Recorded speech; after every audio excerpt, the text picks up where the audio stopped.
selain ngajar elektro, ngajar angklung, banyak yang ngajarin tuh, ngajarin dong. Oke, berhubung udah jam 7:07 nih, kita mulai aja dulu. Assalamualaikum warahmatullahi wabarakatuh. Salam sejahtera untuk semuanya. Sampurasun. Lampes. Terima kasih kepada dua narasumber kami, yaitu Pak Daeng Ujo dan Kang Gilang. Pak Daeng dari Saung Daeng Ujo, dan Kang Gilang dari angklung kita. Dan juga terima kasih pada semuanya yang sudah ikut menyempatkan diri untuk hadir di Zoom kami dengan tema hati-hati dengan angklung. Pasti banyak yang penasaran ya, kenapa temanya seperti itu.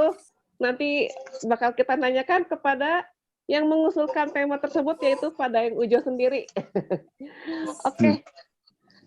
Ini saya dapat kenal Pak Daeng ini waktu di Porisman kemarin, di Gor Tarbak. Pak Daeng itu yang membawa sanggar angklungnya di sana, memainkan beberapa macam lagu, dan yang paling membuat saya kagum adalah lagu Bohemian Rhapsody ya Pak. Kemarin itu sempat mainkan lagu itu, aduh itu keren banget. Saya waktu SMA apa kuliah ya, kan ikutan angklung juga, pernah main lagu Bohemian Rhapsody juga, tapi aransemennya agak beda, tapi sama kerennya. Dan yang terakhir yang saya dengar dari yang sama Pak Daeng pimpin itu, memang bikin merinding disco gitu. Itu pernah ditampilkan di luar negeri nggak Pak? Main lagu itu? Bukan pernah, sering memang. Jadi gini, malah orang pemusik itu sampai ngomong sama saya itu, Daeng, kamu itu gila. Oh, memang saya gila gitu ya. Coba bayangin. Itu Bohemian Rhapsody, bro. Untuk grup band aja udah susah. Iya, memang. Ya. Nah, kemudian Bohemian Rhapsody itu menampilkan beberapa karakter. Ada karakter vokal, ada karakter piano, ada karakter elektrik gitar, ada karakter choir, ada berbagai macam. Nah, coba bayangkan, saya harus mengaransemen dengan satu warna bambu. Gila nggak tuh? Nah, itu yang itu yang saya buat sedemikian rupa sehingga si soul daripada Bohemian ini keluar. Gitu. Ya, kemarin emang keren banget itu. Saya sampai merinding dengarnya. itu selalu menjadi kojo. Ya, selain dari lagu-lagu lokal, kalau saya pergi ke beberapa negara. Keren. Dan yang narasumber kedua yaitu Kang Gilang sebagai co-founder dari angklung kita. Saya kenal Kang Gilang ini karena kita sama-sama alumni KPA ITB. Cuman memang kita beda angkatannya, Kang Gilang ya, rada jauh malah. Iya, rada jauh malah. Tapi tetap bisa ketemu juga akhirnya. Akhirnya, ya. Bahkan ketemunya bukan di kampus ya Teh ya, kita ketemunya ya. Ketemunya malah masih pandemi kemarin ya. Iya. Dan kita ketemunya malah di angklung kita. Itu yang menarik. Nah, ini untuk Ayeuna mah kasih kali Kang Gilang deh tuh. Nah, iya. Tapi eta kan biasa terangnya ditutupan serab.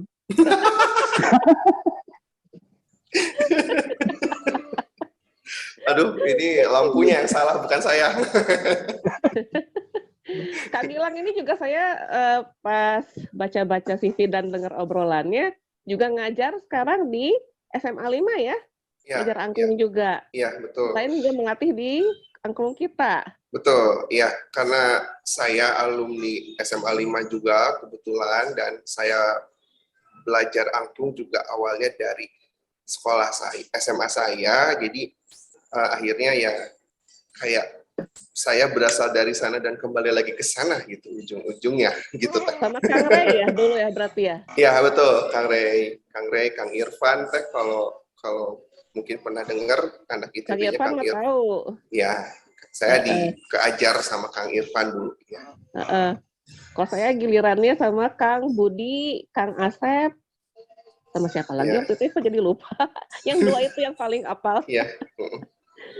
Nah, komunitas angklung kita ini sebenarnya gimana ini, Kang Gilang? Coba bisa tolong cerita nggak? Ya, angklung kita itu berdirinya itu sekitar 2016 ya, akhir 2016. Foundernya Baru ya? adalah baru Teh, betul. Mm. Foundernya adalah namanya Roswita Amelinda. Kita biasa Mm-mm. panggilnya Teh Wita. Mungkin angklung kitanya mungkin dibilang baru, tapi foundernya dan saya gitu ya adalah anak-anak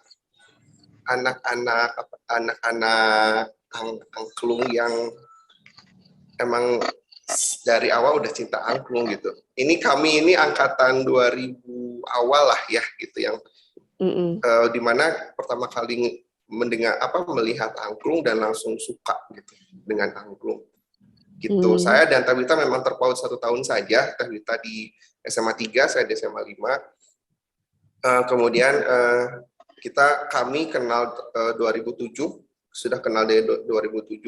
Kemudian baru intens lagi kenal itu di 2016 akhir itu. Terus kemudian Teh Wita punya suatu konsep dengan angklung kita, ngajakin saya. Awalnya ngobrol aja gitu, tapi setelah ngobrol-ngobrol, wah seru nih ya, konsepnya menarik nih angklung kita ini. Akhirnya sejak itu sampai detik ini kami berjalan gitu. Jadi intinya angklung kita itu komunitas atau organisasi bergerak di angklung dan pendidikan gitu Teh. Ya, jadi titik beratnya ada di pendidikannya. Seperti itu. Oke, thank you. Sekarang beralih dulu ke Pak Daeng sebentar. Pak Daeng, Ya. Bapak kan sebagai, kalau yang saya baca di Wikipedia ya, karena Bapak nggak mau ngasih CV-nya sih, katanya rahasia. Jadi saya cari info tentang Bapak di Google. Katanya Bapak ini sebagai salah satu pewarisnya Saung Ujo.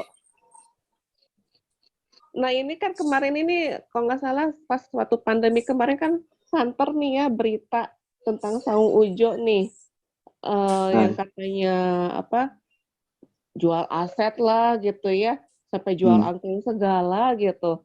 Itu sebenarnya gimana Pak? Dan sekarang kalau nggak salah udah mulai ada kegiatan lagi ya, turis-turis juga udah mulai datang lagi ya? Itu sebetulnya akan nyangkut nanti pada materi sama tema hati-hati dengan angklung. Akan nyambung ke situ. Jadi nanti harus dijelasin dari awal biar nanti jelas urutannya. Kalau gitu gini, saya mau tanya sama Pak Daeng dan Kang Gilang, apakah ada paparan yang akan di-share, file yang akan di-share pada kami? Dari saya sih nggak ada sih. Jadi kita Kebetulan ngobrol-ngobrol aja. Iya. Kebetulan saya nggak nyiapin apa-apa, jadi kayaknya kalau ngobrol lebih santai aja. Lebih gitu asik sih sebenarnya ya. Betul. Setuju. Pak Daeng juga ya, nggak perlu ada Ya, file yang di-share ya? Oke. Kalau saya nulis juga cuman ini aja poin-poin doang. Siap. Kalau gitu kita langsung ke yang tadi Pak Daeng bilang tadi. Kan waktu saya minta usul sama Bapak untuk tema malam ini kan Bapak bilang hati-hati dengan angklung. Saya juga tanyakan, hati-hatinya kenapa Pak? Gitu ya. Ya justru itu, nanti kejutannya buat malam hari H-nya. Nah sekarang sudah hari H-nya nih Pak. Oke, jadi gini ya. Ketika ada inviting untuk Zoom meeting mengenai angklung, saya sebetulnya sedang bersedih gitu. Bersedihnya gini. Ini kan kita banyak aktivitas angklung ya pada bulan-bulan ini, pada bulan ini. Iya. Karena hari angklung. Mengingat pernyataan UNESCO yang 16 November 2010 yang isinya angklung is intangible heritage of humanity from Indonesia. Intangible heritage. Ya bukan tangible-nya, tapi intangible-nya. Gitu. Nah, orang justru sekarang ini hanya memperhatikan yang tangible-nya, yang bendanya. Bukan yang intangible-nya. Gitu. Nah, memperhatikan kemarin penggiat-penggiat angklung, orang yang aktivitas angklung, itu seolah nggak paham kenapa UNESCO mengeluarkan itu dan nggak paham apa sih yang diakui oleh UNESCO. Dan yang intangible-nya itu yang justru saya belum melihat. Nggak tahu saya Kang Gilang, karena Kang Gilang ke arah pendidikannya ya. Kalau ke arah pendidikannya akan bisa mengarah ke intangible-nya. Nah, saya mulai dengan akan saya bahas ada kegiatan angklung, apakah itu performance, apakah itu lomba dan sebagainya. Saya ingin melihat dulu angklung dalam lomba. Anak saya itu kelas 4 SD. Dia kemarin kira-kira 1 bulan lalu itu ada lomba angklung. Sekolahnya dia itu menjadi juara 1. Juara pertama. Wah, senangnya luar biasa. Kemudian kemarin hari Rabu tanggal 16 November ada lagi kejuaraan lomba lagi. Kebetulan pada lomba itu hari kemarin itu sekolah anak saya itu mendapatkan juara harapan 1. Nah, dia langsung kecewa, langsung drop mukanya. Kemudian dia ngomong sama jurinya. Kenapa sih kok kita juara harapan 1? Jurinya nggak ngomong, sebab juri-jurinya itu murid-murid saya semua. Awas loh, nanti saya bilangin sama ayah. Gitu, anak saya. Nah, kelihatan sekali ada kekecewaan. Nah, lucu memang anak saya langsung ngomong sama jurinya. Nah, coba kita perhatikan ya, dalam suasana lomba ini. Kita mulai dari apa sih tujuannya angklung ada di sekolah? Kenapa angklung dulu dimasukkan ke sekolah? Itu oleh Pak Daeng Sutigna, itu ada tujuannya karena zaman dulu itu alat musik itu mahal, sehingga Pak Daeng itu memasukkan angklung di sekolah untuk mengajarkan bagaimana pelajaran seni musik di sekolah. Nah, kemudian setelah terjadi pembelajaran angklung, ketemulah 5M oleh Pak Daeng itu. Angklung itu mudah, murah, mendidik, menarik, dan massal. Nah, tapi yang terjadi di dalam perlombaan itu, unsur pendidikannya itu menjadi apa? Kok lomba di sekolah yang dalam notabene sekolah itu tempat belajar, tapi dalam pendidikannya itu angklung itu tidak diterapkan. Sehingga apa? Coba kita lihat dengan suasana lomba dulu ya. Sebelum nanti saya bicara bagaimana suasana permainan angklung, suasana performance daripada angklung, dan lain-lain. Saya ingin melihat dulu dalam suasana lomba. Dalam suasana lomba, kita perhatikan begitu peserta pada datang ke tempat lomba. Ada dari sekolah A, sekolah B, sekolah C. Apakah mereka semua datang itu dengan rasa kebersamaan? Saya yakin enggak. Masing-masing itu dalam kelompok-kelompoknya masing-masing. Kemudian apakah itu pelatih-pelatihnya juga ada keharmonisan? Yang katanya angklung itu ada harmonis, toleransi, kebersamaan, kemudian saling menghargai, bla bla bla. Ya, apakah dalam suasana lomba itu terjadi ketika para peserta itu datang? Nah, kemudian kita lihat lagi ketika mulai dalam perlombaan, bagaimana dapatkah kita membaca bagaimana para peserta itu, rasa para peserta itu, pikiran para peserta itu ketika mereka tampil. Bagaimana perasaan yang belum tampil, bagaimana perasaan yang sudah tampil, bagaimana perasaan pelatih, bagaimana perasaan juri. Saya yakin semuanya itu kelihatannya unsur keharmonisan, unsur kebahagiaan, unsur yang menyenangkan itu, unsur menariknya itu tegang gitu. Nah, kemudian kita lihat suasana setelah penampilan, ada pengumuman kejuaraan. Coba perhatikan. Ada yang bersorak gembira, senang ketika dia juara. Tapi lebih banyak yang sedih, cemberut, murung, bahkan ada yang menangis, ada yang malu. Yang malu siapa? Para peserta malu, orang tua malu, pelatihnya, sekolahnya. Coba. Jadi eh, kadang mereka itu ketika awalnya bangga membawa angklung ke lomba, begitu dia dinyatakan kalah, dia malu untuk membawa lagi angklungnya untuk ke sekolah. Sedih mereka. Nah, ini harus diperhatikan, ada apa sih? Kenapa kok mesti begitu? Kenapa sih lombanya kok mesti begitu? Belum lagi kita perhatikan, adakah standar juri? Ini juri, banyak juri abal-abal, juri yang nggak ngerti. Asal bisa ngelatih, asal udah didengar namanya, kemudian dijadikan juri. Nah, apa yang dia nilai? Apakah intangible-nya atau tangible-nya? Atau seperti apa mereka menilai? Kadang-kadang ya tergantung bagaimana taste daripada juri itu sendiri. Nah, jadi banyak yang mesti dibenahi, sehingga harus hati-hati nih. Jangan sampai orang itu malah jadi nggak senang sama angklung. Orang itu malah menjadi males atau kecewa dengan angklung. Padahal harusnya tidak ada rasa itu, gitu. Nah, kemudian saya lihat juga dalam penampilan angklung.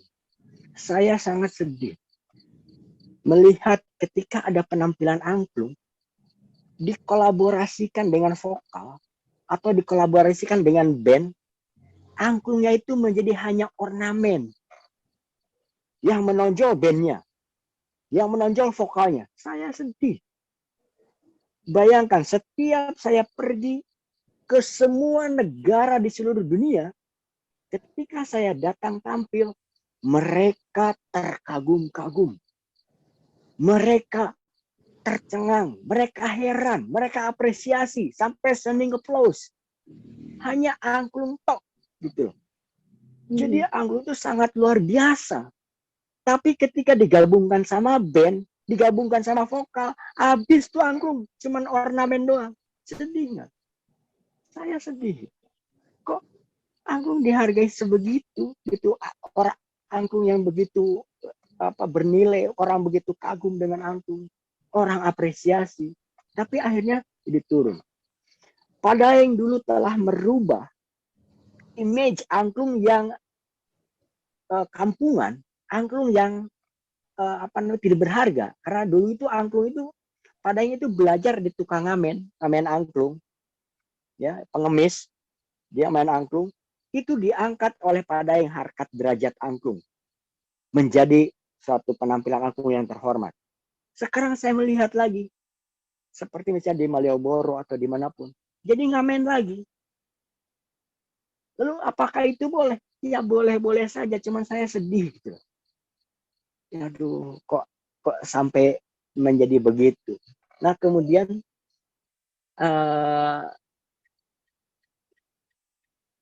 saya ingin bertanya dulu nih sama moderator. Pernah dengar nggak ada deklarasi angklung Bandung Kota Angklung? Pernah dengar nggak?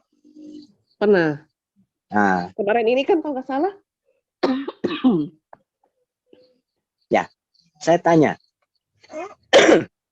bagaimana perasaan Anda ketika Kuala Lumpur mendeklarasikan Kuala Lumpur Kota Angklung misalnya? Gimana Pak Punten? Aduh. Saya tanya bagaimana perasaan Anda kalau Kuala Lumpur mengatakan, Malaysia mengatakan Kuala Lumpur is the city of Angklung atau Kuala Lumpur Kota Angklung. Oh, tersinggung. Wah, tersinggung ya. Sekarang saya tanya, bagaimana perasaan orang Baduy ketika angklung dideklarasikan bahwa Bandung Kota Angklung? Nah, itu saya kurang ngerti, Pak. Nah, coba. Emang angklung dari Bandung? Yang saya Ada tahu orang dari ngomong tanah Sunda. Ada orang ngomong Jawa Barat. Emang Baduy Jawa Barat? Provinsi Banten kok. Terus kita mendeklarasikan Bandung Kota Angklung. Terus apakah itu salah? Ya saya nggak punya kata bijak untuk mengatakan itu salah dan benar. Cuman saja rasanya kok ini hak milik Baduy gitu loh ya. Angklungnya itu sendiri itu hak milik Bandung. Dan kita akan menilainya bagaimana perasaan orang Baduy seperti kita akan menilai kalau orang lain mengakui bahwa mereka mempunyai kota angklung. Nah, cuman begini. Kenapa kok hidupnya di Bandung? Ya, coba kira-kira apa yang menyebabkan orang menyebutkan Bandung kota angklung? Mungkin karena Kenapa? lebih banyak aktivitas angklung di Bandung. Nah, Kalau yang dari Baduy sendiri saya jarang dengar, Pak. betul. Yang ke Ya, ini ya, yang ke media ya. yang lebih terekspos keluar itu karena Hmm. ada Ujo. Ya. Hmm. Yang lebih terekspos keluar, meskipun di sekolah-sekolah banyak. Hmm. Ya, meskipun ada penggiat-penggiat angklung, ada aktivitas angklung banyak. Tapi yang terekspos, yang rutin, daily, ya, setiap hari ada aktivitas angklung itu di Ujo. Ya. Nah, tadi mengatakan apakah saya dari Ujo, saya itu anak ke-8 dari Pak Ujo. Dan banyak orang yang nggak tahu Pak Ujo itu orang mengatakan Pak Ujo itu tokoh angklung. Saya sendiri agak aneh sebetulnya. Sebab kalau dikatakan tokoh angklung, beliau belum pernah mengaransemen. Beliau itu selalu minta tolong saya untuk bagaimana memainkan angklung, mengaransemen angklung. Jadi Pak Ujo itu bagi saya orang yang luar biasa. Bukan seorang angklung, tapi entertainer. Dia bisa menjual, mengemas angklung di entertainer sehingga orang itu tertarik. Nah, itu Pak Ujo. Jadi kalau dikatakan Pak Ujo itu tokoh angklung, saya agak ragu gitu ya. Karena murid saya yang paling susah saya ajarin itu bapak saya kalau di angklung.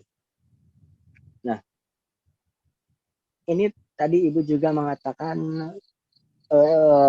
hubungan saya dengan saung angklung Ujo ini juga karena mulai dari tahun 96 saya mulai keluar dari saung angklung Ujo karena berantem sama bapak. Kenapa saya berantem sama bapak? Nah, ini coba perhatikan. Saya kembali lagi kepada topik tadi yang intangible-nya. Apakah angklung itu membuat kita harmonis? Kita lihat di lomba enggak? Ya. Ada kebersamaan kita lihat di lomba enggak? Terus kita lihat juga di saung angklung Ujo, apakah ada keharmonisan? Sebelum pandemi malah terjadi masalah hukum dan keburu terhenti karena ada pandemi. Itu tidak terjadi keharmonisan. Kenapa? Karena kita hanya memainkan angklung sebagai benda. Tidak belajar angklung sebagai intangible-nya, tapi belajar angklung sebagai benda. Sehingga benda itu dijual sebagai entertainer, menghibur orang. Nah, sekarang apakah betul angklung itu membuat harmonis? Ya, asal kita tahu bagaimana caranya angklung supaya membuat kita harmonis.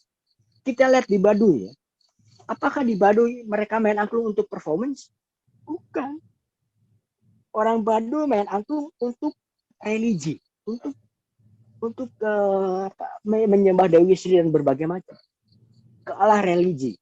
Mereka mau ditonton kayak mau enggak ya terserah. Saya main angklung buat itu. Dan itu mengedukasi mereka. Sehingga kebersamaan mereka itu sangat kuat, sangat erat. Gitu. Sedangkan di Bandung itu angklung itu bukan as intangible-nya yang lebih ngetren, tapi sebagai entertainernya, sebagai alat hiburan, alat musik, bukan sebagai pendidikannya. Dan di sekolah-sekolah pun menjadi kaprah. Coba bayangkan, saya perhatikan ya di sekolah-sekolah. Kepala sekolah itu menuntut pelatihnya supaya murid-murid pemain angklung itu bagus sehingga menjadi juara. Bukan mengajarkan anak itu untuk harmoni, bukan mengajarkan anak itu untuk teredukasi dengan angklung, tidak, untuk lomba, untuk apa namanya? Untuk eksistensi sekolah supaya kelihatan ada angklungnya, menghargai angklungnya. Kalau angklung di sekolah itu diterapkan secara intangible-nya, wah, saya sangat luar biasa. Ini saya mempunyai grup juga yang secara perlahan juga saya ajarkan intangible-nya terhadap mereka. Dan kelakuan mereka itu berbeda banget dengan orang-orang lain yang seusia mereka, dengan kelompok permainan mereka itu beda banget. Karena sudah teredukasi dengan angklung sebagai intangible-nya. Ya, kalau kita main ke luar negeri kemanapun juga, orang tidak hanya kagum dengan permainan kita di panggung, tapi orang juga kagum dengan karakteristik grup saya, ya, dengan mentalitas grup saya, dengan keharmonisan grup saya. Karena teredukasi oleh angklung. Gitu. Nah, ini angklung itu masa depannya luar biasa, tapi hati-hati jangan hanya dipergunakan sebagai musik hiburan. Kenapa? Angklung itu sangat luar biasa. Gini, angklung itu bisa mendidik kita beragama. Ya, beragama itu apa? Agama itu agama, tidak kacau. Kita harmonis, ya. Harmonis itu apa? Tahu nggak harmonis itu apa? Harmoni. Harmoni itu dalam musik namanya akor. Dalam Sunda akur. Akur itu bukan tepasea, tapi akur itu bukan berantem, tapi tepasea. Gini, yang namanya akur, kita katakanlah akur C. C itu nadanya adalah akur C, nadanya C, E sama G. Ya. Maka ketika ada nada lain yang masuk itu nggak akur. Katakanlah ada nada A yang masuk ke chord C, itu akan pasea G sama A. Ini lu apa gua? Ketika berantem mengalah A, maka keluarlah C mayor. Tapi kalau G-nya dihantam sama A, cedet. Masuk A, maka C-nya itu jadi C minor. Ya. Ini masih akur meskipun ada satu hantaman. Nah, kemudian kalau ditambah lagi nada lain yang bukan itu, bisa masuk misalnya not 7, B flat. Itu menjadi C7. Tapi ketika ada nada-nada lain masuk, itu nggak akur. Nah, kemudian keakuran itu bagaimana? Keakuran ini juga, coba bayangkan. Mampu nggak, bisa nggak kita main lagu hanya dengan satu akur? Ya, C aja terus. Jeng. Lagu naon nih? Coba. Karena saya harus akur, Pak. Ya, so akur apa? C. Main C terus. Kan nggak bisa. Jadi yang main akur itu bagaimana dalam satu lagu? Misalnya gini. C, A minor, D minor, ke G, ke C lagi. A minor, D minor, ke G, ke C lagi. Tet, ke C lagi. Ke C minor. Kan beberapa akur. Jadi akur itu bukan bareng-bareng loh. Oke? Jadi akur itu ada runtutan-runtutan, ini akurnya ini akurnya ini akurnya ini, kemudian main lagu. Itu harmonis gitu. Dalam akur membuat satu melodi, satu lagu. Nah, ini yang kita tidak paham. Ya. Jadi angklung bisa mengajar kita beragama. Apa itu beragama?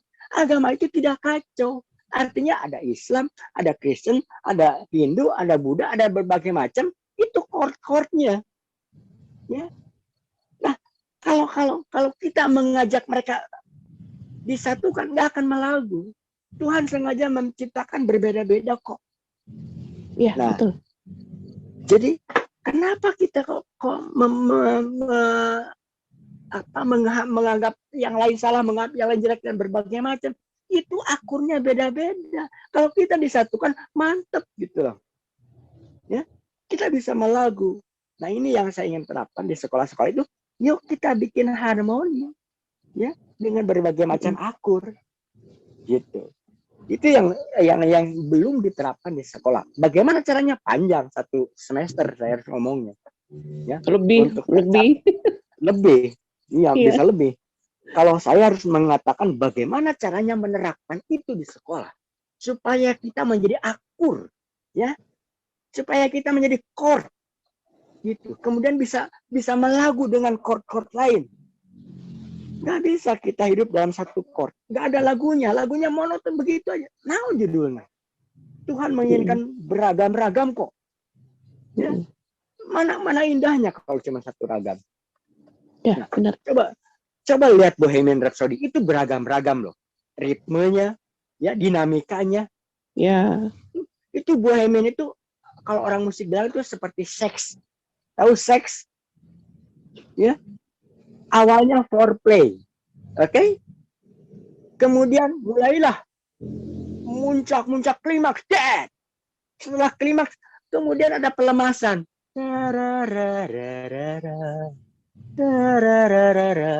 Kita lemas sudah mencapai klimaks. Itu luar biasa. Itu kan harmoninya demikian. Gitu. Nah, jadi ada gini. Saya dianggap orang gila ketika dikatakan, Pak Nyes ya, ngenek pagar bisa ngadunia. Coba. Oleh saya bisa. Angklung mendunia. Mendunia itu orang sering berpikir, oh main keliling dunia. No bro, ngaco itu kalau mengatakan bahwa namanya mendunia itu kita main di berbagai negara. Ngaco itu. Ya. Tari jaipongan, tari merak, tari klasik, berbagai macam kesenian sering main ke luar negeri. Tapi apakah itu disebut mendunia? No. Yang disebut mendunia adalah dengan ide saya. Nih. Sekarang banyak yang nurutan. Dengan ide saya ini, seluruh dunia bisa main angklung. Tidak ada kecuali. Bahkan saya di Kambodia, itu orang Kambodia tidak tahu bahasa Inggris. Wan aja nggak tahu apa Wan. Tapi mereka bisa main angklung. Saya ngomongnya bahasa Sunda aja cuek. Dengarkan bahasa Inggrisnya. Coba. Di Kambodia saya ngomong bahasa Inggris, dengarkan saya bahasa Sunda. Tapi mereka bisa melagu. Ya. Seluruh dunia tidak ada batasan bisa main angklung. Itu yang namanya mendunia. Karena seluruh dunia bisa main angklung. Gila nggak itu? Ya. Sekarang coba. Jaipongan pingin mendunia. Sok, bisa nggak dunia menarikan jaipongan? Atau apa? Bisakah mereka dilibatkan? Nah, jadi kita harus menjaga ini suatu alat yang luar biasa ini. Angklung ini sangat luar biasa. Secara tangible-nya, secara bendanya luar biasa, dan secara intangible-nya itu mantap sekali. Jadi hati-hati, rawat dan kembangkan. Kemudian cari hal-hal apa yang sekarang ini gini. Kesulitannya sekarang itu orang itu sekarang itu tidak bisa bertahan lama dalam sesuatu hal karena tergerus oleh teknologi. Ketika Anda lihat anak saya main TikTok atau siapapun main TikTok, begitu nggak suka geser, begitu nggak suka geser, begitu nggak suka geser. Maka angklung begitu nggak disuka digeser loh. Ya, coba bayangin. Sekarang ini temanya itu mereka cari poin apa yang menarik. Mereka bisa. Tapi itu pun nggak bisa bertahan lama kalau kita selesai ketertarikannya. Jadi sekarang ini zaman itu harus bagaimana ini generasi berikutnya ini bagaimana caranya suka. Keberhasilan saya yang pertama kali saya rasakan adalah apa? Ketika di Ujo itu pemain-pemainnya itu hanya sampai kelas 6 SD, karena kalau sudah SMP itu mereka malu, saya berhasil membuat anak-anak itu bangga main angklung karena tamu menjadi standing applause, dihargai, mereka bangga main angklung. Sehingga apa? Yang asalnya diejek oleh teman-temannya, yey, masih kena main di Ujo, maka sekarang ini geus boga anak tilu ge hese dikeluarkeun. Coba yang Keren Pak, keren. Karena apa? Karena mereka bangga, proud bahwa angklung dihargain. Dulu apa diledekin. Nah ini saya sudah berhasil mengangkat angklung. Cuman tadi nanya kenapa saya keluar angklung, kenapa saya berantem sama Pak Ujo? Saya diomongin sama Pak Ujo. Bapak ngandegin ieu teh dari tahun 64 ngadirikan saung. Can pernah ayah hiji saya mah we nu standing applause can pernah. Nu lalajo san aya nu narangtung. beri keprok. Tapi kusia KB jelema narangtung. Luar biasa. Bapak saya ngomong, tapi lain di tempatnya. Jung, lamun rek keluar, jung lamun rek main ke gedung, jung lamun rek kemana-mana, di dia mah kumaha aing we. Itu yang buat saya tidak bisa berlanjut di situ. Karena apa? Karena saya khawatir angklung itu hilang. Karena saya mencintai angklung, karena saya tahu orang itu bangga dengan angklung. Orang itu menghargai angklung. Lah, kenapa kok tidak diperkenankan? Maka saya kemana-mana itu membawa sendiri. Tapi orang kadung mengenal saya karena nama saya Daeng Octavian di Ujo. Daeng Octav itu 8. Daeng anak ke-8 Ujo. Daeng Octavian di Ujo itu nama saya.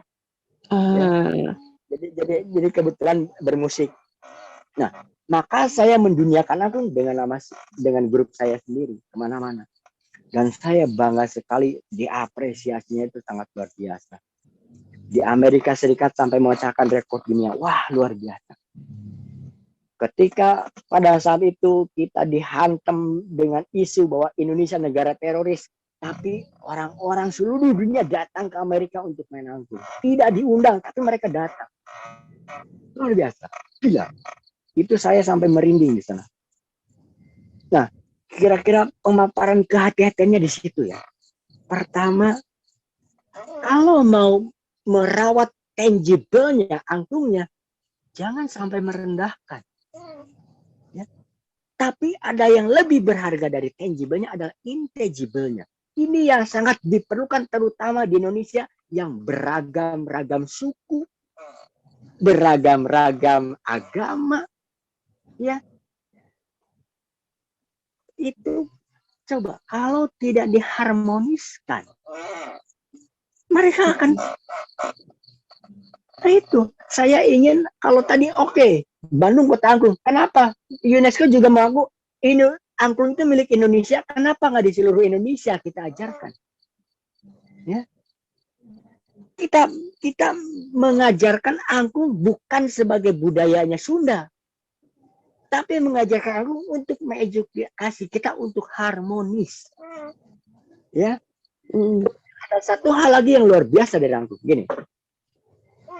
Kalau di website gini saya agak susah untuk menjelaskannya, tapi kalau kalau offline langsung saya bisa memperlihatkan bagaimana angklung itu secara fisika itu bisa mengontak, menyentuh orang. Karena gini ya, mungkin saya mengetahui bahwa kita mengatakan harmonis itu dengan orang lain ya, betul? Ya. Dengan orang lain atau dengan manusia lain. Tapi sebetulnya pertama kali yang harus diedukasi itu bukan sama orang lain. Diri sendiri. Diri sendiri. Harmonis dengan apa? Kita ini semesta. Ya, terdiri dari berbagai macam sel hidup. Banyak sel hidup di sini. Kemudian kita ini terdiri dari molekul-molekul. Kemudian ada atom-atom. Ini semesta di sini. Ya. Kemudian dari sini ke otak ada neuron di otak, ya. Di sini kita harmoniskan bagaimana sifat rakus, sifat dengki, sifat kemudian emosionalnya, kebenciannya, ya. Ini bagaimana mengharmoniskan di sini di diri kita. Coba, kalau itu sudah kita harmonis, ambisinya, emosinya, ya keinginannya, kemudian penderitaannya, rasa cintanya, rasa birahinya, dan berbagai macam diharmoniskan. Maka kita akan menjadi sosok yang bisa menghargai orang lain, bisa mentoleransi orang lain. Mana mungkin kita bisa berharmonis dengan orang lain kalau kita sendiri tidak harmonis dengan diri kita. Nah, iya betul. Coba, awal pertama kali kenapa orang tidak harmonis dengan orang lain? Karena dirinya tidak harmonis. Ya, dia ada ambisi, dia ada keinginan menggebu, dia ada nafsu, dia ada penderitaan, dia ada marah, maka nggak mungkin dia bisa harmonis dengan yang lain. Angklung itu bisa mengedukasi bagaimana caranya 1 semester lebih untuk menerapkan itu agar orang itu tersentuh oleh vibrasi angklung. Saya nggak bicara tahayul ya, ini menurut neuroscience ya, karena di kita ini kita sering ditipu oleh, atau bukan ditipu, informasi tidak tuntas bahwa indera kita ini hanya 5 ya, tidak tuntas. Terus kalau kita merasa sakit, indera mana yang merasakan? Apa yang namanya? Toh rambut enggak, toh kuku enggak, sensor sakit di mana? Nah, terus sensor ketidaknyamanan di mana? Ya, itu ada vibrasinya, ada gelombangnya. Saya bisa memperlihatkannya dengan angklung. Ya, bisa memperagakannya dengan angklung itu kalau offline. Ini bisa dibuktikan dengan resonansi. Bagaimana beresonansi? Bagaimana kita menebak-nebak atau menelusuri tubuh kita. Belajar mengidentifikasi mana sih rasa nggak nyaman, mana sih rasa ambisi, mana sih emosi, mana sih birahi, mana sih berbagai macam. Kalau manusia diedukasi dengan angklung dan kemudian dirinya harmonis, saya yakin ke semua orang pun dia akan harmonis. Ya, karena bisa mengendalikan diri. Nah, kira-kira begitu dulu. Nah, saya sebetulnya ingin ada diskusi-diskusi untuk apa namanya, untuk mengarahkan langkah-langkah apa sih, karena terus terang saya terus nggak tahu harus gimana, ya. Nggak tahu harus gimana ini untuk supaya angklung ini coba terapkan intangible-nya gitu. Kenapa harus dilihat fisiknya? Jadi orang itu cenderung lihat, oh bemeta gelisnya gitu loh, oh bodinya mukanya cenderung gitu loh, tidak melihat hatinya, ya. Tidak melihat what is inside gitu loh, tapi physically, bendanya, bukan intangible-nya. Coba kita belajar bagaimana kita menyukai, menikmati yang intangible gitu, ya. Nah itu yang harus dipelajari. Silakan dulu. Ya, terima kasih Pak Daeng, hatur nuhun. Aduh, ternyata dalam banget ya pembahasannya mengenai hati-hati dengan angklung ini. Sampai apa, saya sendiri sampai speechless loh Pak sebenarnya mah. Kalau gitu kita beralih ke narasumber kedua nih, Kang Gilang. Ini tadi kan Pak Daeng juga menyebut-nyebut tentang edukasi, dan kebetulan tadi juga Kang Gilang juga nyebut kalau angklung kita juga tentang edukasi ya, berkaitan sama edukasi. Mungkin ada yang mau diceritakan di sini. Oke. Sebenarnya mungkin saya nambahin sedikit aja ya. Saya sangat setuju dengan Kang Daeng, dan DNA-nya angklung kita pun dari situ, betul.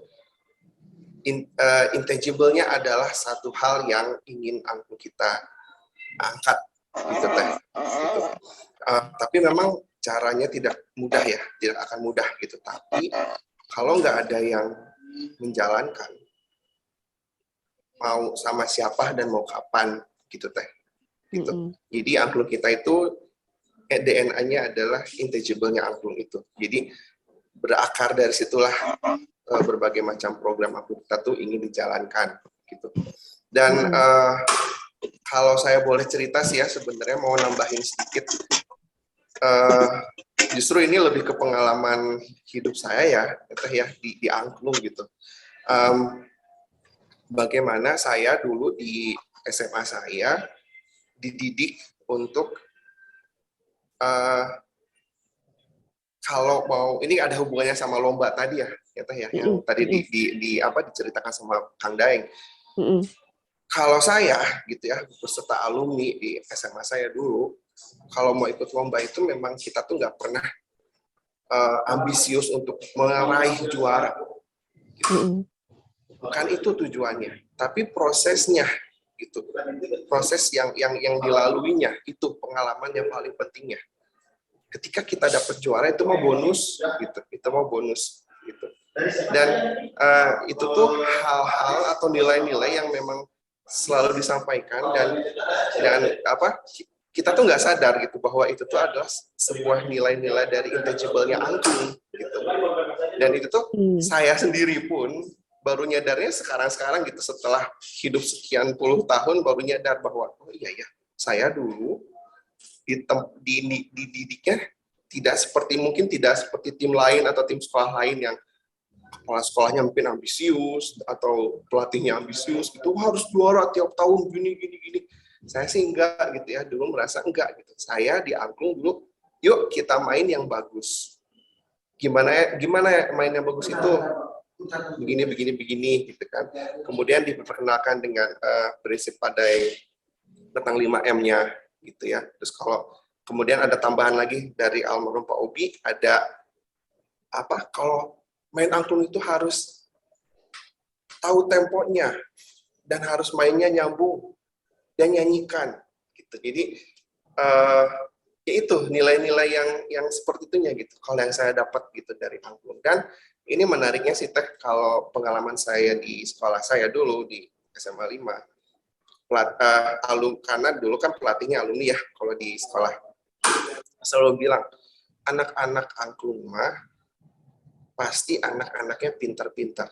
Pintar dalam arti pintar cerdas, juga pintar akademis dan non-akademis gitu Teh. Jadi ternyata memang ditempa juga gitu soft skill-nya, karakternya gitu dapat. Dan kalau kita mau menilai dari sesuatu yang bisa kita nilai ya, misalkan ini anak angklung lulusan SMA 5 angklung nih yang pada masuk perguruan tinggi yang bagus yang mana nih? Banyak Teh gitu. Banyak. Jadi iya gitu, itu adalah nilai-nilai intangible angklung yang masuk ke siswa-siswa dan pembuktiannya dari situ gitu, kelihatan anaknya pintar, anaknya cerdas, anaknya empati gitu, yang tadi Kang Daeng jelaskan gitu. Jadi itu kerasa banget dan ya dari pengalaman saya itu, makanya angklung kita khususnya ingin bergerak di sisi situnya Teh gitu. Teknisnya ya seperti Teteh tahu mungkin ya, kita ada public class, ada premium class. Public class itu untuk memperkenalkan angklung kepada masyarakat gitu ya, secara umum gitu. Gimana sih latihannya seperti apa, proses latihannya seperti apa, sehingga akhirnya kita bisa memainkan sebuah lagu seperti itu. Dan yang terbaru adalah pelatihan kepada pelatih-pelatih atau guru pelatih angklung dan guru-guru seni khususnya ya gitu.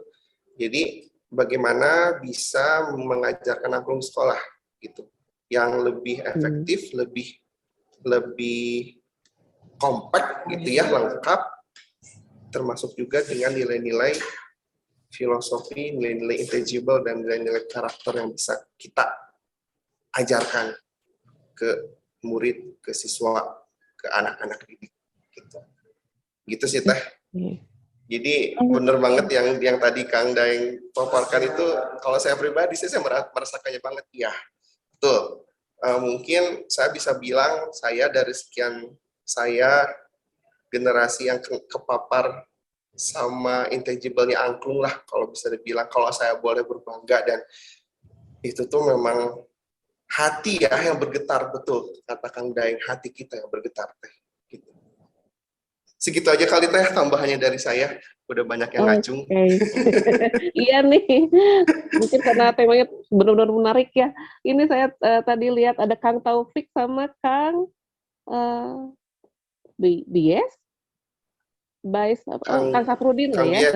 Kang Bies Safrudin. Tapi tadi yang ngacung duluan Kang Taufik nih.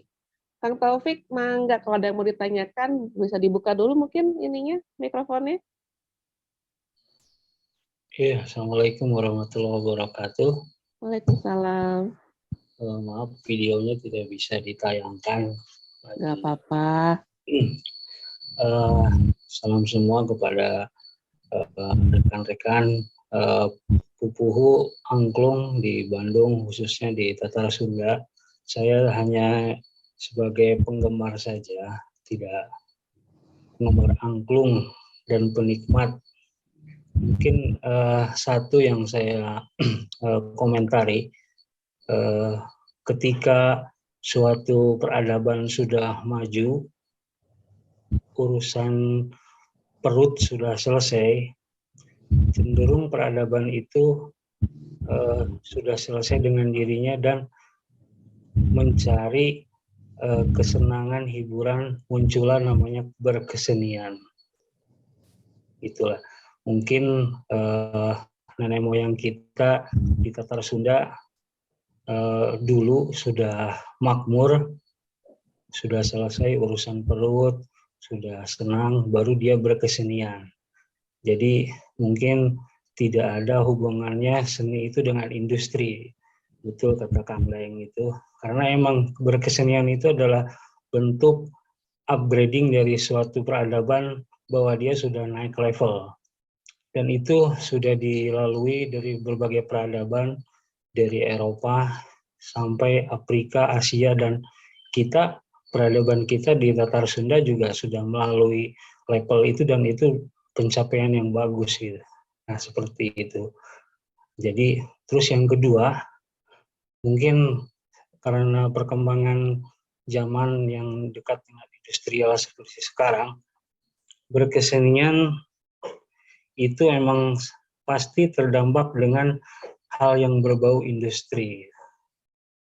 Mungkin angklung suatu tata nilai kesenian yang bernilai tinggi, dan mungkin anak sekarang kalau pengen berfilosofi angklung agak rumit gitu ya. Anak sekarang agak kurang ngeh lah kalau pengen berfilosofi seperti angklung. Tapi di lain pihak juga kita pengen angklung itu diakui secara dunia gitu. Mungkin ya kalau saya salah diperbaiki. Kita bisa berkaca kepada saudara kita di Sumatera Barat dengan rendangnya yang mendunia. Siapa saja boleh jualan rendang, siapa saja boleh mau makan rendang, dan rendang itu tidak dibikin rumit, walaupun emang di tempat aslinya itu cara membikinnya rumit, tapi telah berhasil mendunia gitu. Jadi kalau kita mau menduniakan angklung, ada hal yang terlalu rumit dan terlalu berfilosofi, mungkin juga tidak kurang cocok dengan anak-anak zaman sekarang, dan membuat sesuatu hal yang rumit dan terlalu berfilosofi itu tidak menjadikan berkesenian itu jadi tidak mendunia gitu. Tidak apa-apa angklung dimainkan oleh seluruh orang, tetapi dunia masih mengakui bahwa angklung itu berasal dari Tatar Sunda. Seperti itu mungkin. Itu aja. Maaf kalau ada salah kata, dan saya mengapresiasi banget, dan salam hormat saya kepada Akang Teteh, Kang Daeng khususnya tadi yang telah memberi kontribusi yang sangat lebih kepada angklung. Terima kasih atur nuhun. Atur nuhun Kang Taufik. Ini antara Pak Daeng sama Kang Gilang ada yang mau langsung menanggapi? Tapi tadi bukan bertanya, sepertinya pernyataan ya itu Kang Taufik ya?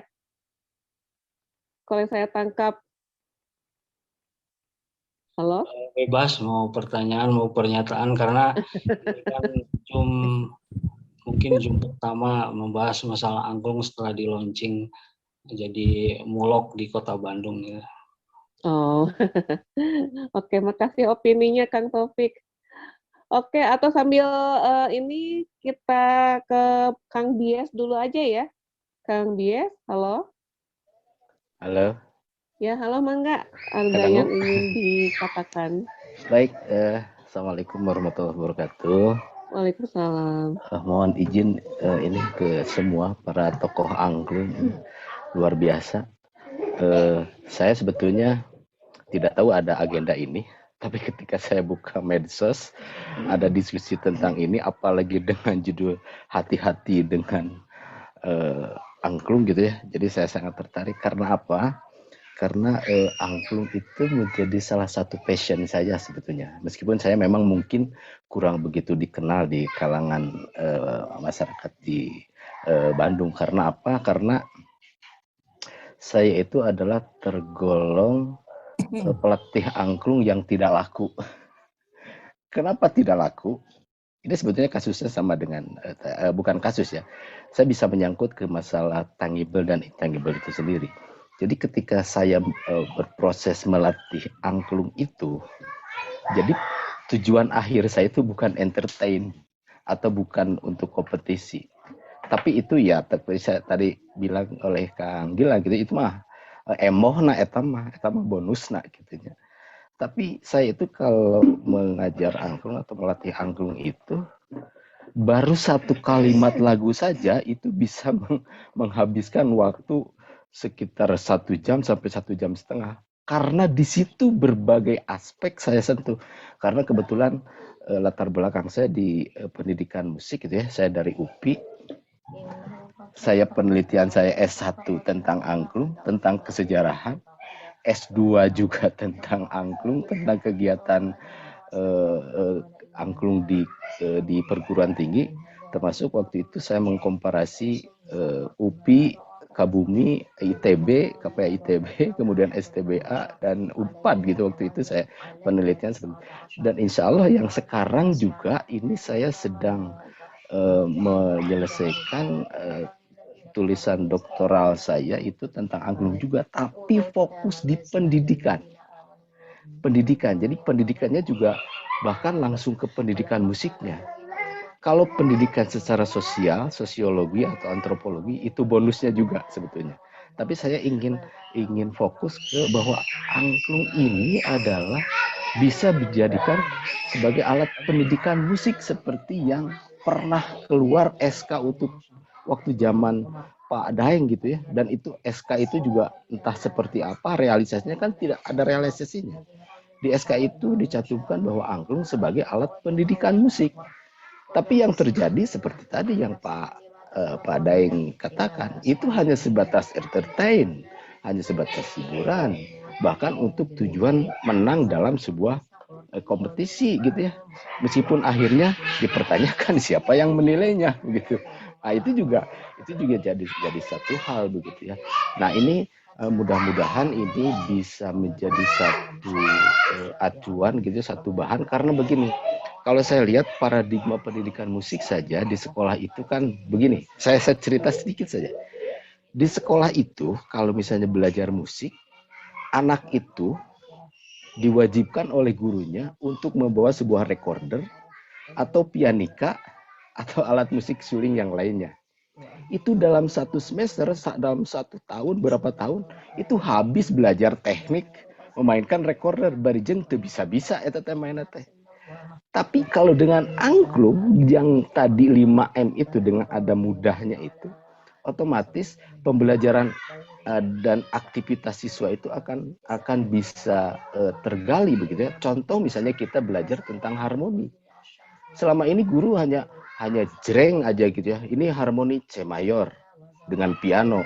Tanpa anak itu hanya sebatas ya itu. Tapi kalau dengan angklung, coba kita bunyikan C mayor, siapa yang angklung C, siapa yang E, siapa yang G, ayo sama-sama bunyikan.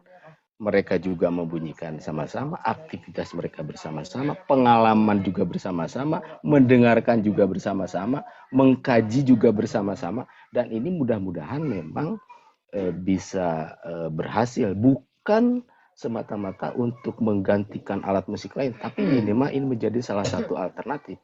Karena apa? Karena dengan angklung itu sepertinya ini akan keterlibatan siswa di dalam proses pembelajaran itu akan lebih optimal lah kalau saya kira begitu ya. Dan kebetulan nanti saya model ini akan saya uji cobakan di sebuah lembaga yang mencetak guru begitu. Saya akan uji cobakan di UPI sendiri, kemudian nanti dari mahasiswa itu akan saya coba sebar ke berbagai pelosok begitu ya. Karena kalau misalnya tenaga pengajar mahasiswa itu ketika misalnya dosen mengatakan, ini tugas kamu harus melatih atau harus mengajar di mana, itu pasti dilaksanakan oleh mahasiswa. Nah, ini nanti hasilnya akan dicoba dan mudah-mudahan model ini bisa sedikit ngupahan yang intangible-nya itu sendiri gitu ya. Mudah-mudahan ini saya juga ke Kang Daeng mungkin nanti akan soan, ini akan saya banyak dialog sepertinya, akan mudah-mudahan ini Kang Daeng juga bisa membuka diri karena banyak hal yang saya banyak belajar dari Kang Daeng, tapi meskipun secara tidak langsung saya banyak melihat proses aransemen, kemudian proses pertunjukan, proses dan sebagainya, meskipun melalui media sosial, tapi saya bisa menangkap, oh ternyata beda ya di keluarga Pak Ujo sendiri tentang garapan-garapan musiknya begitu ya. Dan ini sebetulnya bukan pertanyaan, saya hanya memohon dukungan saja sebetulnya, dan mungkin juga kepada Bapak Ibu tokoh-tokoh angklung yang di sini suatu saat saya tidak sengaja bertemu atau saja mensengajakan sendiri merencanakan untuk bertemu, meminta saran dan sebagainya, itu mohon dibukakan pintu gitu ya bagi saya. Mudah-mudahan ini menjadi satu alternatif bahwa angklung itu tidak hanya sebatas yaitu hanya sebatas untuk hiburan saja, apalagi yang sekarang ini yang luar biasanya itu angklung itu sudah semua pegang angklung misalnya gitu ya, cukup dengan mengacukan satu jari begini bunyi gitu ya, 2 bunyi, 5 bunyi, memang oke untuk sebuah hiburan oke. Tapi di situ ada yang miss, ada yang hilang, ada yang dihilangkan tentang sosialisasinya, ilmu sosialisasinya, yaitu kerjasama, gotong royong, disiplin dan sebagainya, itu kan tidak disentuh. Apalagi pendidikan musiknya gitu. Itu saja untuk sementara Bu Nikmat, Ibu moderator. Mohon izin dan mohon maaf ini saya apabila ada hal-hal yang kurang berkenan mohon dimaafkan. Terima kasih. Assalamualaikum warahmatullahi wabarakatuh. Waalaikumsalam warahmatullahi wabarakatuh. Hatur nuhun Kang Bies untuk pendapatnya. Ini ada lagi yang ngacung Om Yanto. Sebelum ke Om Yanto, apakah antara Pak Daeng dengan Kang Gilang ada yang ingin diutarakan untuk menanggapi akang-akang yang tadi? Oh, enggak. Kalau gitu kita lanjut ke Om Yanto dulu aja ya. Oh, Kang Daeng, Pak Daeng. Di unmute dulu Pak mikrofonnya. Mikrofonnya.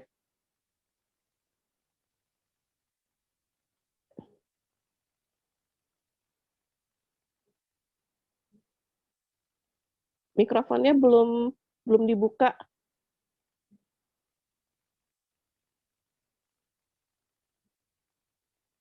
Belum ada suaranya Pak Daeng. Nah, Udah belum? Udah. Oke. Oke. Gini. Ini bisa terlalu panjang ya. Kalau nanti saya coba banyak-banyak. Gini Kang. Angklung dalam pendidikan atau bagaimana mengajarkannya. Angklung itu nggak rumit gitu. Jadi dan jangan membuat suatu pelajaran, contohnya mengajarkan musik dengan rumit-rumit. Kita belajar bagaimana cara TikTok mengajarkan orang mengikuti. Itu diajarkan dengan cara bahagia. Jadi angklung itu bisa mengajarkan sesuatu yang rumit dengan cara bahagia. Kemudian secara tidak sengaja itu teredukasi.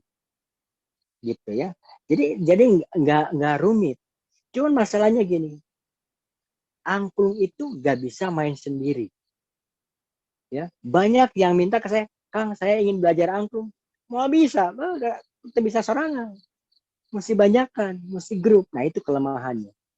Dan kalau salah-salah mendidik akan terjadi begini. Ya, misalnya di dalam kasus katakanlah di keluarga saya yang sehari-hari memainkan musik angklung. Yang terjadi apa? Ketika tidak ada aransemen lagu, ketika tidak ada lagunya, ketika tidak ada lagi konduktornya, ya, ketika Pak Ujo meninggal, maka masing-masing main angklung.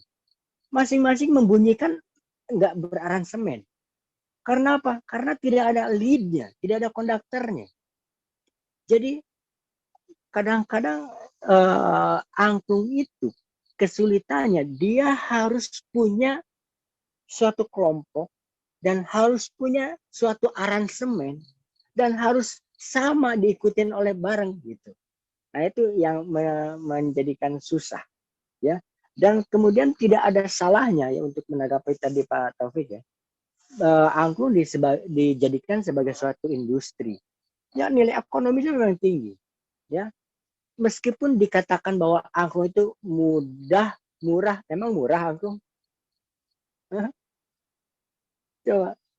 Ya memang kalau angklung abal-abal murah. Tapi kalau angklung yang saya buat itu mahal. Grup saya angklungnya itu usianya udah 35 tahun dan suaranya semakin mantap. Ya, suaranya semakin bagus, 35 tahun lebih loh angklungnya. Jadi dikatakan murah, ya murah yang murahan. Ya, mahal itu angklung itu. Nah, bagaimana cara menjadikan murah? Anak-anak bisa diajarkan bagaimana cara membuatnya. Kalau dalam offline saya bisa memperlihatkan dan bisa langsung dipraktekkan. Gitu. Jadi begini. Untuk angklung itu yang sering terjadi ya karena tadi itu dituntut ya, jangan sampai dituntut untuk menghasilkan sesuatu karya musik saja ya, tapi lebih diarahkan bahwa angklung itu untuk mengedukasi manusianya gitu, karena kalau sudah teredukasi akan mudah kesananya. Gitu aja dulu. Oh iya, atur nuhun Pak Daeng.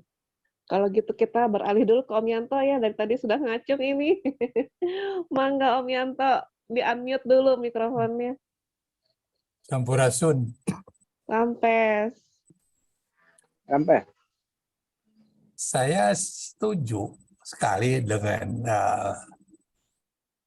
Mang Daeng ini.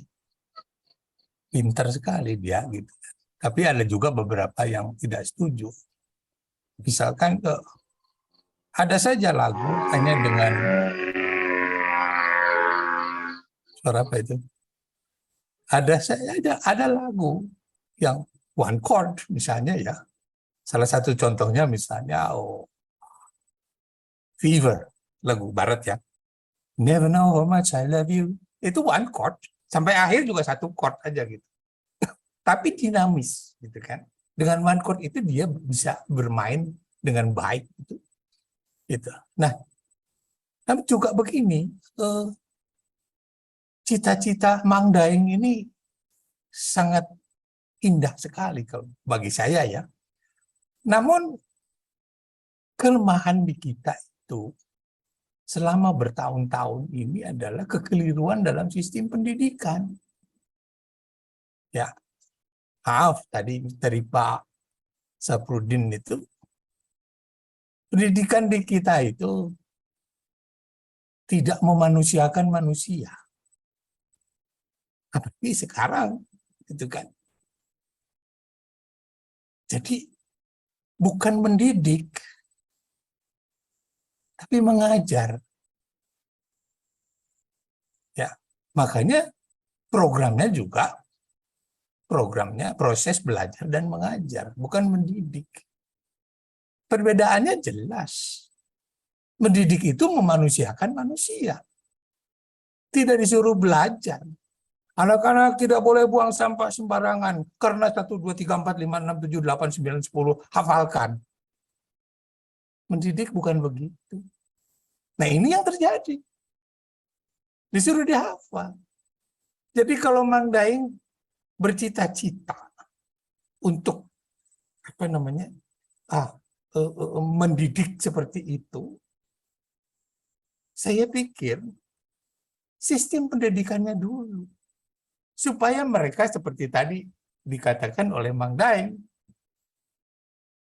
manusia itu punya frekuensi, punya getaran, gitu kan? Nah, getaran-getaran ini yang tidak dimiliki, karena hanya disuruh menghafal dari umur pendidikan dasar terutama, sehingga jiwa-jiwa untuk kreativitas, untuk menghargai, untuk terutama disiplin. Bukan disiplin hanya mengikuti aturan, tapi bagaimana disiplin itu adalah satu manifestasi dari tanggung jawab terhadap Tuhan, ya, tanggung jawab terhadap sesama makhluk manusia misalnya, dan lain-lain, terhadap alam semesta ini. Nah, ini yang tidak dimiliki. Ya, sehingga apa? Munculnya, bayangkan saja, ya, perilaku korupsi di kita itu sudah repot, gitu. Ya, jadi dari kelas bawah sampai kelas atas. Kelas bawah itu misalnya begini, ada pembagian apa namanya BLT. ya ini dan itulah, misalnya seorang yang kaya membagikan sesuatu itu nanti, tapi ayah numindo gitu, itu kan kedua kali, atau si keluarganya tuh nyuruh yang lainnya untuk keluarganya juga, itu sudah korupsi, itu dari bawah sudah begitu. Kenapa? Ya seperti tadi, di kita itu mengajar bukan mendidik. Ini yang sulit. Ya, dan itu sekarang masih terjadi. Disuruh menghafal, disiplin, memaksa orang memakai jilbab dan lain-lain sebagainya. Wah, bagi saya itu sesuatu hal yang, maaf ya, jangan memaksa orang gitu. Itu yang saya maksud. Makanya saya sangat hargai Mang Daeng Ujo itu. Saya kenal Pak Daeng Sutigna, juga kakaknya Pak Uyeng Suwargana. Pak Uyeng Suwargana itu dulu guru saya lah, itu seorang yang jenius itu. Bukunya itu selalu dengan nama Uyeng Su, padahal dia Uyeng Suwargana itu. Benar-benar orang yang cerdas, dan saya sering mendengarkan petua-petua beliau gitu. Nah, jadi seperti itu. Makanya bila mau mengubah atau bercita-cita seperti Pak Daeng itu, Mang Daeng Ujo ini, ya mari kita ubah sistem pendidikannya. Ya, berikanlah pendidikan mendasar, dilatih bertanggung jawab, berlatih disiplin. Jadi bisa antri, bisa. Itu kan semuanya dari disiplin, bertanggung jawab dasarnya. Mungkin itu dari saya. Terima kasih. Terima kasih Om Yanto. Kalau boleh ya, saya sebagai moderator pengen menanggapin yang Om Yanto tadi. Tadi kan Pak Daeng udah bilang sebelum kita untuk berharmonisasi dengan orang lain, kita harus memulai dari diri sendiri gitu ya. Jadi ya berkaitan sama yang Om Yanto tadi bilang, ya kita juga memulai dari diri sendiri dulu. Sangat benar itu. Ya, salam lumpia buat kamu. Nah itu asik gitu nggak Om Yanto lumpianya. Jadi habis saya kemarin mampir ke rumah Iyo, saya bawa lumpia tapi kamunya nggak ada, Ionya juga nggak ada. Sayang banget, nggak ada rezeki. Jadi itu ya, untuk untuk harmonis itu, maka jiwa-jiwa yang seperti Mang Daeng katakan itu, yang memiliki frekuensi itu, ya, jiwa itu, nah itu harus dilatih dulu. Itu baru bisa mudah kita menerapkan kebanggaan, ya, kebanggaan berkesenian, kebanggaan berbudaya, karena berbangsa dan bernegara itu harus atau pada dasarnya adalah didasari dengan budaya. Tanpa budaya, kosong bangsa ini. Begitu. Iya. Terima kasih ya. Terima kasih Om. Oke, ini saya ada yang ingin saya tanyakan juga sama Pak Daeng ini. Saya pernah dengar angklung elektronik ya, yang katanya bisa bermacam nada tapi dimainkan oleh satu orang saja. Itu gimana tuh kalau menurut Pak Daeng? Apakah itu masih bisa disebut angklung atau cuman angklung-angklungan gitu? Ada angklung elektronik, ada angklung robotik ya. Ya, ada yang robotik juga. Ada yang robotik. Dengar malah yang itu. Iya, itu dimainkan satu orang. Itu malah saya ingin buat hal itu ya. Nanti ingetin saya, tapi saya ingin ngomentarin dulu tadi Bapak siapa namanya? Om Yanto, Pak Yanto. Om Yanto. Iya. Jadi gini Pak Yanto, saya memang sangat greget dengan pendidikan ini Pak Yanto. Saya malah ngomong sama anak saya, kamu kalau nggak mau sekolah, nggak usah sekolah. Om Yanto, saya itu menyesal ya. Kenapa dulu saya sekolah? Andai kata saya dulu tidak sekolah, mungkin karya saya, mungkin hasil yang saya gapai itu akan lebih daripada saat ini. Bayangkan, saya dari jam 6 pagi berangkat ke sekolah, pulang dari sekolah, sampai jam 1 siang ke rumah, baru nyampe jam 2, itu buang waktu, nggak ada hasilnya. Karena tidak ada yang mengedukasi apa yang ada potensi pada diri saya. Ya, saya sangat menyesal sekali. Saya buang-buang waktu berapa tahun? SD, SMP, SMA, 12 tahun. Coba, tidak ada hasilnya, bro. Sedih sekali. Andai kata waktu itu saya manfaatkan waktunya itu untuk menggali potensi saya yakin saya akan lebih berhasil. Saya anak satu-satunya oleh Pak Ujo yang dilarang kuliah. Coba bayangin, bapak saya goblok nggak? Saya mula-mula nggak sadar. Saya kan jagonya elektro ya. Saya tuh challenge-nya itu pikiran saya itu eksak ya, elektro. Saya pingin ke kuliah di ITB.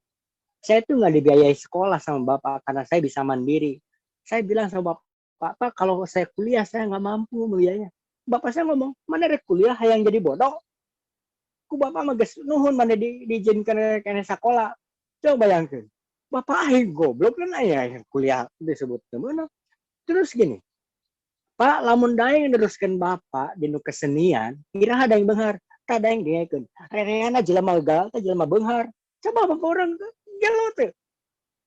Rereana jelema gagal, teh jelema benghar. Urang rek kuliah, maneh yang jadi bodoh. Coba, 15 tahun saya memikirkan kata-kata bapak saya itu. Ya, ternyata, waduh benar. Ini memang pendidikan di kita ini yang geblek, Pak. Betul. Saya udah greget banget. Aduh, anak aing diajarkan dia. Aduh, geleh, Pak. Padahal potensi budak saya bukan di situ, gitu loh. Terus nggak tergali. Nah, itu yang saya greget dan pendidikan di kita. Terus Bapak bilang harus dimulainya dari sistem. Terus saya bisa apa terhadap sistem? Saya nggak bisa apa-apa, Pak. Pasrah, gitu loh. Terus, andai kata anak saya tidak di sekolah, saya pasti aja yang kemajikan, normal aja dalam bentuk sekolah. Coba, karena jalan normal, itu kudu sekolah. Ayo sekolah tadi diajarkan bener. Kumaha? Kan lihat. Ya, oke. Sekarang gini.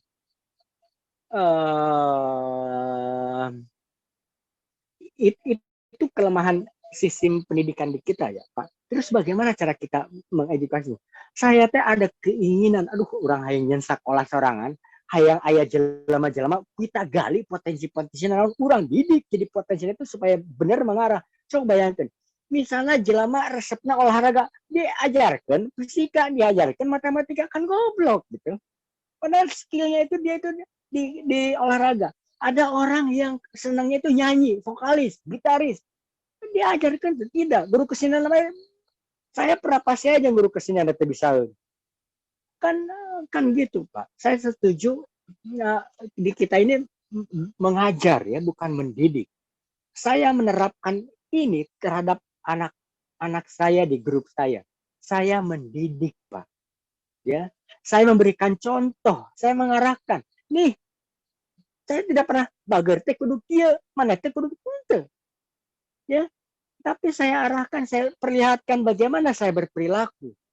Ya, bagaimana saya menerapkan kepada mereka bahwa Anda kalau berbuat kebaikan, bahwa Anda kalau memakai itu akan ada kemanfaatan ini loh. Anda rasakan ini loh. Gitu loh. Ya. Dan tadi juga saya berterima kasih, Pak. Ini hampir lupa. Saya baru tahu ada lagu satu chord ya. Nanti saya tertarik gitu. Emang bener gitu ya. Asa aneh ya. Mudah-mudahan saya ketemu nih. Saya mau cari di searching. Saya mau searching itu. Soalnya namanya tadi Fever. saya ngomongin. Nama lagunya Fever namanya. Fever ya. Oke, ya. nanti saya searching, Pak. Terima kasih ya. Iya. Terima kasih moderator. Sami-sami nuhun. Oke, hatur nuhun Pak Daeng. Yang tadi angklung elektrik tadi gimana? Oh iya, sorry, lupa kan tuh kalau nggak diingetin. Nah, gini ya, kehebatan angklung dalam musik apa? Hah? Coba, apa? Hah?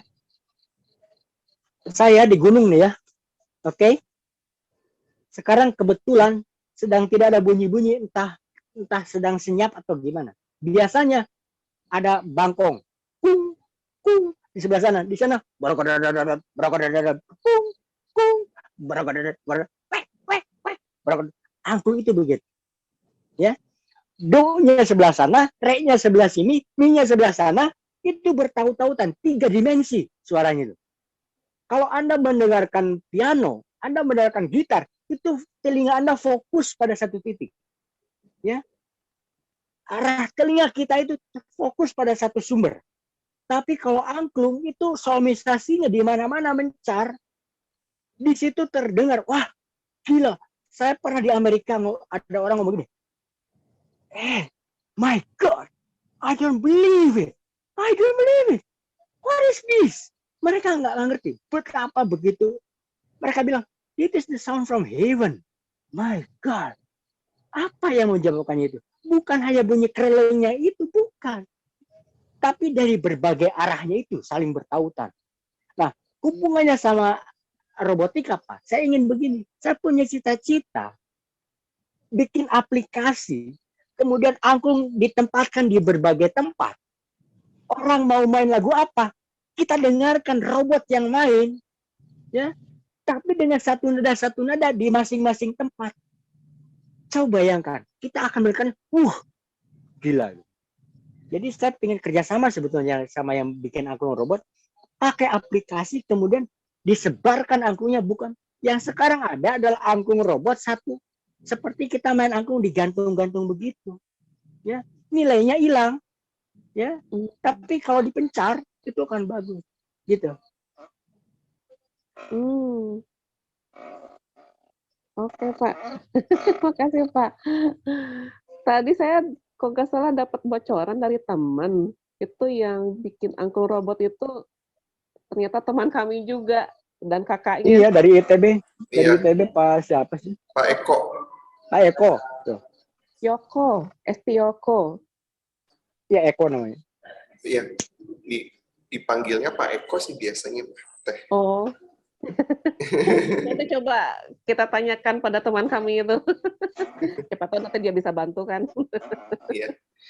Teh, tambahan nih, bukan tambahannya, maksudnya saya mau mencolek di sini ada Kang Dani Irfan. Oke, mangga Kang Gilang. Kang Dani Irfan ini ada hubungannya tuh sama aplikasi angklung. Mungkin bisa di-share sekalian Kang Dani. Mangga Kang Dani.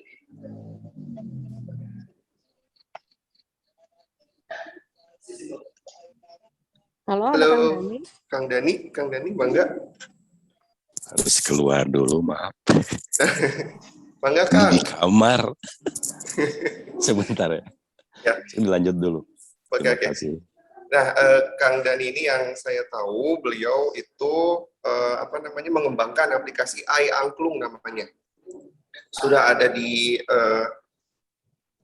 di Android dan di Apple sudah ada gitu. Dan KPA ITB nih Teh kemarin itu ya selama pandemi karena nggak bisa latihan secara live ya, secara offline, mereka latihannya online. Dan nggak mungkin juga bawa alat angklungnya karena ini juga keterbatasan akses ke kampus ya. Jadi mereka menggunakan iAngklung ini Teh, menggunakan aplikasi ini gitu. Ini menarik. Bisa dilihat ada beberapa video kompilasinya ya, ada di YouTube-nya sih, nanti bisa dicek di YouTube-nya KPA ITB. Aku pernah lihat kok salah satunya. Ya. Lumayan keren. Iya. Ya, itu salah satu inovasi juga dan sangat membantu ya ketika pandemi kemarin yang lagi benar-benar kita nggak bisa offline. Kemana-mana itu ya. Itu nah, aja. Sekarang sudah di luar. Nah, mangga Kang Dani di live. Assalamualaikum warahmatullahi wabarakatuh. Waalaikumsalam, mangga Kang Dani. Jadi terima kasih banyak nih, awalnya memang melihat postingan dari grup, hati-hati dengan angklung ini sangat menarik. Pas dilihat, wah Kang Daeng. Aturan Kang Daeng. Mohon maaf, jadi tentang, halo? Ya, halo, mangga. Tentang angklung sendiri, ya sebenarnya itu diciptakan berbarengan dengan diakuinya angklung oleh UNESCO, ya tak terasa udah 12 tahun nih, sama umurnya. Jadi itu juga dibikin waktu itu memang ketika saya lagi ngajar di kelas ya, karena tidak semua sekolah kan mempunyai alat, ya apalagi di luar negeri. Jadi ada yang bertanya, Pak, bagaimana bunyi suara ini. Jadi saya itu seketika kepikiran menciptakan nih satu media yang bisa melengkapi bahan buku ya di kelas, gitu. Terutama buku kesenian. Dari situ saya, karena memang saya lama di angklung, saya di UPI, saya adiknya Kang Bie, muridnya lah saya itu. Banyak mendapat juga ilmu dari senior-senior semua. Dan saya memang dari dulu sangat kagum dengan Saung Angklung Ujo. Ya itu jadi termotivasi bagi saya. Wah ini bagus mungkin ya. Walaupun waktu itu sebenarnya ada satu kekhawatiran juga bagi saya. Ini jangan-jangan nanti akan berdampak negatif buat angklungnya sendiri gitu ya. Tapi tekad saya dan motivasi saya waktu itu hanya untuk menjadi media pelengkap belajar di kelas itu. Kemudian dengan harapan nantinya akan memberikan informasi yang lebih luas lagi tentang angklung. Ya. Kemudian alhamdulillah memang aplikasinya tidak dibuat berbayar. Itu mungkin satu istilahnya satu tanda terima kasih lah. Itu karena dari angklung memang saya sampai bisa di Jepang. Saya udah hampir 18 tahun di Jepang. Pasti kemana-mana ya saya selalu bangga dengan angklung, termasuk sampai hari ini, sampai kemarin. Jadi mohon maaf kalau di grup-grup saya sangat intens sekali dengan angklung ya. Terus karena saya memang besar di angklung. Kemudian pada tahun 2015 kok nggak ini ya, maksudnya karya saya yang memang sedikit ini, yang tidak seberapa ini kok dengan bantuan Saung Angklung Ujo juga waktu itu masuk rekor muri. Ya di mana 3.000 orang main angklung digital seperti yang Pak Kang Daeng tadi bilang, bahwa kita menyebar tapi bentuknya pakai handphone itu. Karena mungkin ada banyak ya aplikasi angklung selama ini yang tersedia, tetapi alhamdulillah yang saya buat itu dari segi suaranya, dari segi animasinya, dari segi perlakuannya, itu saya sangat ingin semirip mungkin dengan angklung sungguhan. Sekali lagi, tidak ada niat satupun untuk menggantikan alat musik asli. Nah, kebetulan beberapa saat ke belakang, kami juga sedang istilahnya mendukunglah satu riset yang dilakukan oleh ITB, yaitu bagaimana ini sebenarnya masih rahasia, tapi segera mungkin dia akan mereka kabarkan. Jadi dengan aplikasi saya ini sebetulnya esensinya itu lebih ke memainkan angklung sungguhan. Jadi gitu saya juga sangat penasaran gitu bagaimana bentuknya. Kita tunggu aja beberapa saat gitu. Tapi ya itu, terima kasih banyak pokoknya akang-akang semua. Kalau ada masukan-masukan, insya Allah nanti kita bisa sinergi. Dan sampai saat ini walaupun saya bergelut di bidang teknologi, khususnya aplikasi, tetap saya lebih menyarankan belilah angklung yang asli. Karena dahsyatnya suaranya, keberagaman persatuan dalam memainkan alat musiknya itu sangat lain dengan aplikasi yang Anda pegang sekarang gitu. Jadi saya selalu menyuruh coba lihat yang aslinya. Sampai saya bilang di Jepang itu sampai saat ini belum pernah orang Jepang melihat pementasan angklung yang sesungguhnya, saya bilang sampai begitu. Karena di sini kan kebanyakan yang maksudnya seperti itulah, bukan seperti yang lihat di Saung Angklung Ujo, bukan seperti yang lihat di Kabumi Rupi, STBA. Jadi di sini tuh lebih istilahnya, karena memang setiap orang bisa memainkan angklung saya kira, tapi bermain musik angklung tidak semua orang bisa. Itu perlu tadi pendidikan, pengajaran ya. Terima kasih Hmm. mungkin seperti itu dulu. Iya. Assalamualaikum. Waalaikumsalam warahmatullahi wabarakatuh. Atur nuhun Kang Dani. Tadi saya dapat bocoran juga dari teman yang bikin angklung robot itu namanya Estian Dwi Priyoko, itu tahun 2012. Kalau yang Mas Eko tadi disebutin sama Kang Gilang itu 2018 katanya.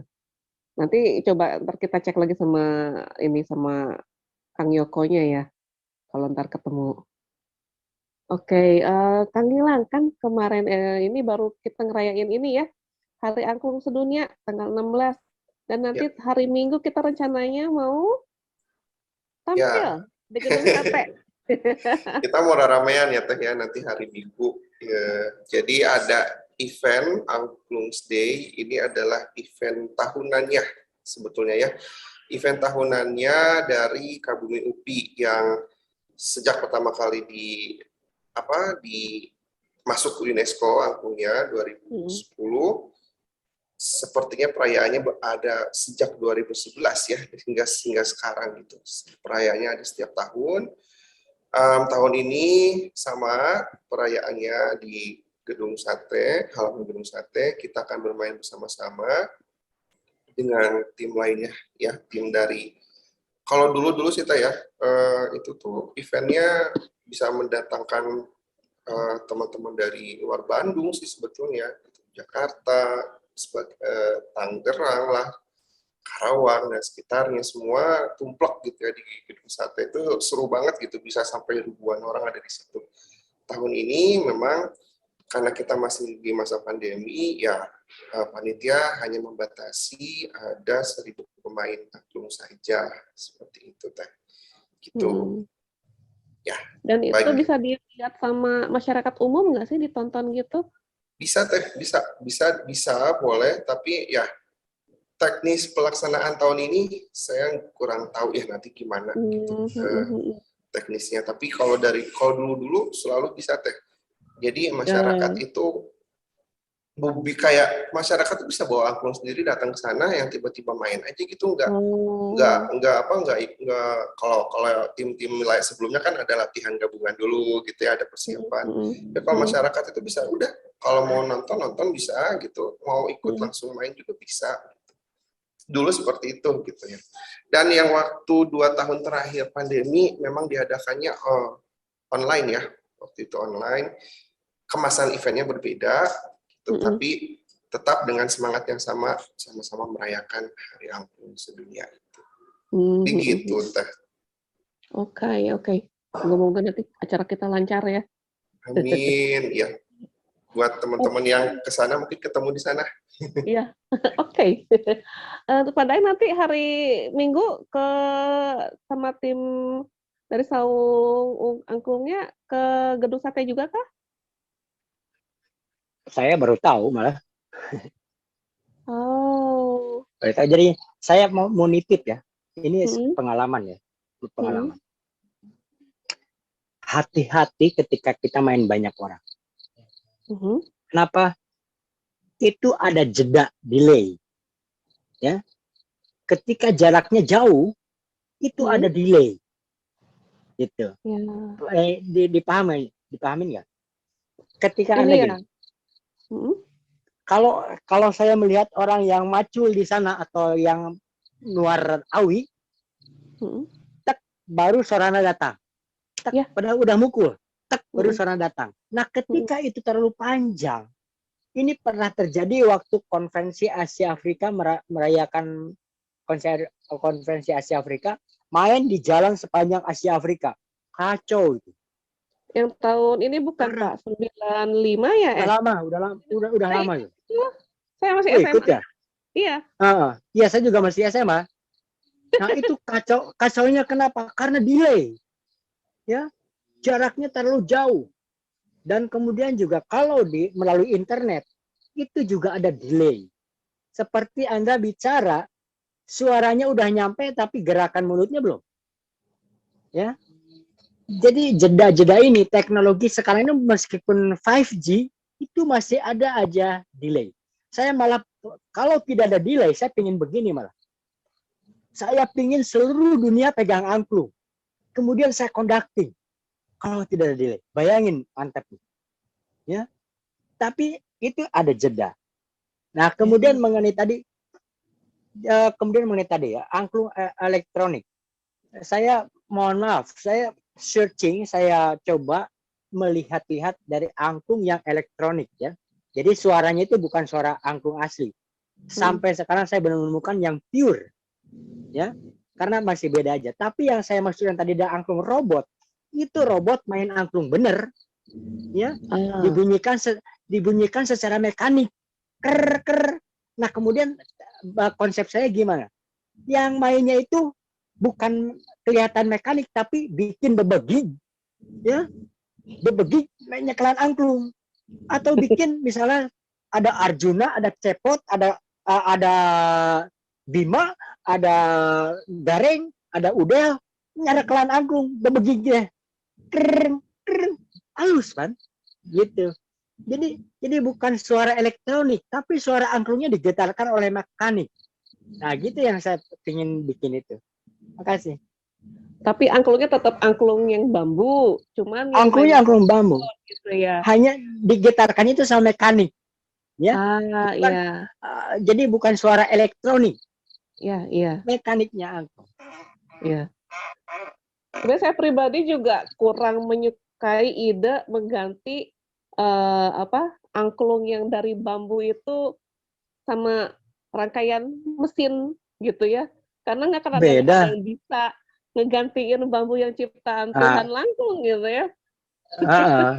Pasti dan dari mesin juga masih ada apa namanya, tidak natural gerakannya, ya. Karena frekuensi gitu. Kalau kita ini natural, ya, kita menggetarkan itu natural. Ada warna kita, bagaimana tangan itu menggetarkan dengan mekanik itu beda. Terlalu perfect gitu, gitu. Iya. Terlalu perfect.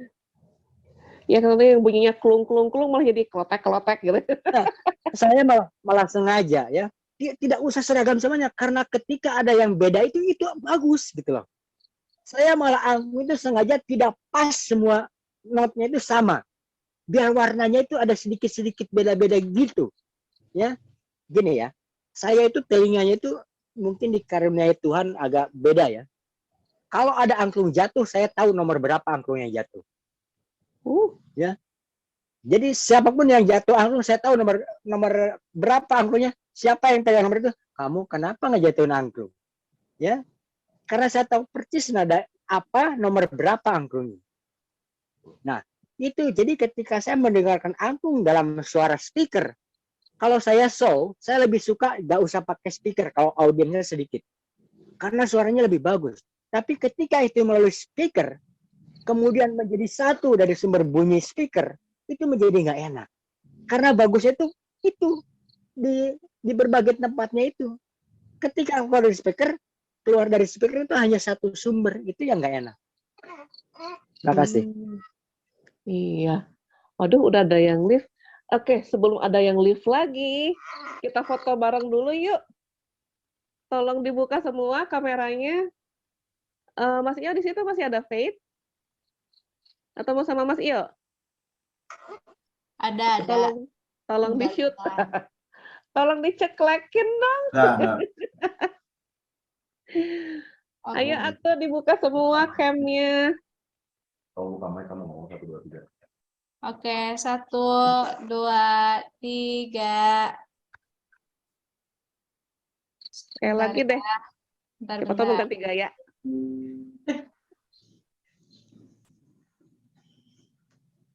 Lagi ya, 1, 2, 3. Oke. Oke, thank you Faith. Minot Malam. Halo, tadi siapa? Saya nggak keburu ngelihat. Siapa ya?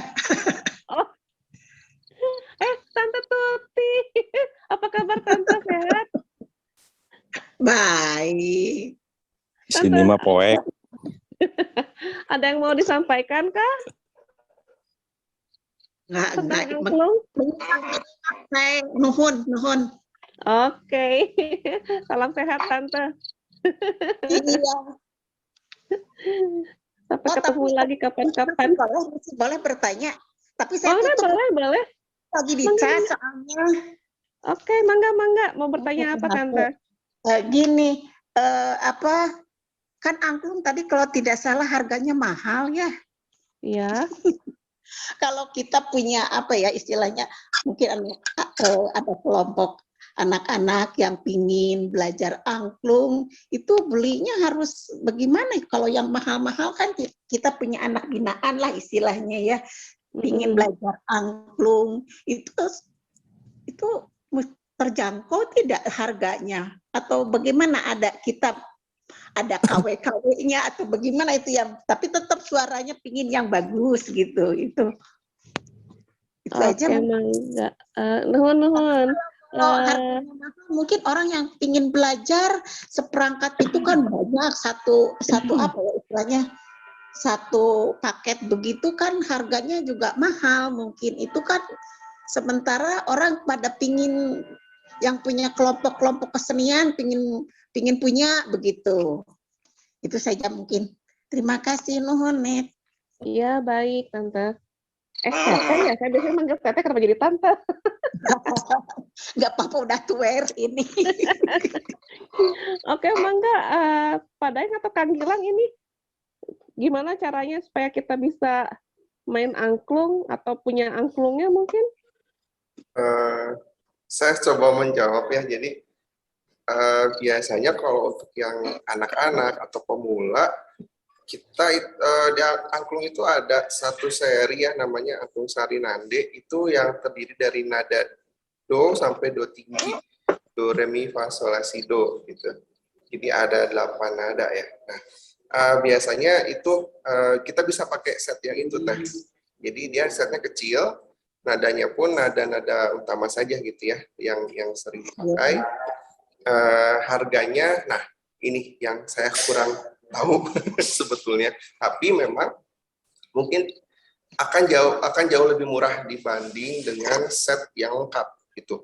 Kalau yang tadi Kang Daeng sebutkan, mungkin itu set yang lengkap ya teh ya, yang dari nomor yang standar itu dari G ya, angklung G yang besar itu sampai nomor 30 gitu. Kalau saya mungkin bisa kasih infonya seperti itu. Kalau terkait harga, nah ini mungkin nanti bisa browsing atau nanti saya carikan dulu infonya. Betul.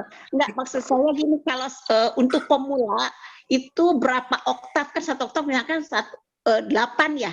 Nah, misalkan untuk anak-anak tapi pingin bagus, itu berapa paket atau oktav ya yang ideal, cukup bagus lah gitu. Oke, Kan kalau kita 8 orang kayaknya cawerang gitu kalau kata saya. Oke, nah sebetulnya ini kembali kepada, mungkin nanti bisa ditambahkan ya oleh Kang Daeng, ini ahlinya. Aransemennya, Bu. Ya, aransemen dari lagunya sebetulnya bisa ya diakalin dari situ gitu. Aransemennya nanti akan ngaruh ke jumlah pemain, jumlah angklungnya, jumlah nadanya. Iya. Ya. Ada solusi yang kedua, Kang? Iya, mangga. Mohon. Mangga. Menambahkan sedikit boleh ya? Mangga. Jadi itulah balik lagi ke kenapa saya bikin aplikasi. Tidak semua orang, tidak semua sekolah punya, tapi tidak ada alasan untuk tidak bisa bermain. Ya. Jadi kalau untuk mengenalkan, untuk mencoba, silakan pakai aplikasi. Tapi pernah ada beberapa kejadian seperti ini. Saya melihat ada sekolah yang menggunakan aplikasi saya. Saya mah udah sedih tuh. Saya sedih sekali. Kenapa? Mereka bermain dengan angklung aplikasi gitu. Padahal di Jawa Barat. Sampai saya mengetuk teman-teman saya. Ayo kamu punya uang berapa, kita sumbang yuk. Kita urunan. Alhamdulillah sekarang yang pakai aplikasi sudah pakai angklung semua. Jadi begitu. Kira-kira. Semua wajib punya angklung kalau memang harus ada keinginan. Dan pasti keinginan itu akan tercapai. Oleh siapapun, apakah oleh sendiri, karena memang ya masing-masing sekolah tidak punya angklung, mungkin karena memang anggarannya belum ada atau ada hal lainnya. Nah begitu. Jadi mudah-mudahan ke depan semua sekolah punya angklung. Sebelum sekolah itu nantinya ada mulok angklung yang wajib misalkan. Karena info juga sedikit, kemarin ada tim UPI menandatangani MOU dengan Universitas Jepang. Jadi ke depan 2003 sampai ke sana itu angklung akan masuk di sekolah-sekolah Jepang. Ya. Dan sekarang mulai dari universitas dulu yang kaum disabilitas. Ya mudah-mudahan ini menjadi satu peluang baik bagi pelatih, baik bagi pengrajin, ataupun untuk perform yang lain. Begitu tambahan mungkin saya. Terima kasih. Oke, hatur nuhun Kang. Jadi gitu Teh Tuti. Moga-moga nanti sekolahnya ini ya bisa apa namanya dapat dana atau mungkin urunan gitu kan untuk beli satu set angklung. Mohon. Ini saya masih penasaran tentang ini Pak Daeng yang apa konduktor yang dengan apa kode tangan itu apakah udah ada standarnya atau tiap komunitas angklung punya kode yang berbeda-beda untuk do re mi fa solnya? Itu mah sebetulnya bebas ya, boleh-boleh aja, itu mah nggak ada ketentuan. Ini yang gini tuh do re mi fa sol la si do saya ambil dari kode hand sign Wilhelm Hirels ya. Itu saya ngambil aja. Tidak ada ketentuan khusus. Boleh apa? Boleh saja dengan kode-kode yang lain, termasuk partitur ya. Partitur untuk anak-anak TK misalnya, anak-anak SD kelas 1, kelas 2, itu Pak Daeng itu dulu menggambarkan ada bunga, ada gajah, ada kupu-kupu. Jadi siapa yang pegang kupu-kupu bunyikan. Siapa yang pegang gajah bunyikan, gitu loh. Dan saya kalau main angklung keluar, saya tidak menetapkan ini nomor 1, ini nomor 2, ini nomor 3, tidak. Siapa yang pegang Sumatera, siapa yang pegang Kalimantan, siapa yang pegang Jawa, dan itu nama-nama pulau. Sekaligus saya introducing how big is Indonesia. Dan saya tidak memakai hanya hand sign, saya di belakang itu digambarkan ada peta Indonesia. Kemudian ketika saya menunjuk siapa yang pegang Sumatera, saya tunjuk Sumatera, Kalimantan. Kemudian saya main lagu memakai menunjuk-nunjuk peta. Gitu. Jadi kode itu bebas. Cuman ide pertamanya dari Pak Daeng ya. Dulu Pak Daeng Sutikna juga pakai, tapi untuk di sekolah-sekolah ya. Saya hanya mengeluarkan ketika itu dijadikan suatu entertainer, suatu hiburan untuk supaya semua orang tahu. Dulu saya ditentang itu, tapi pada akhirnya orang semua mengikuti, it's okay.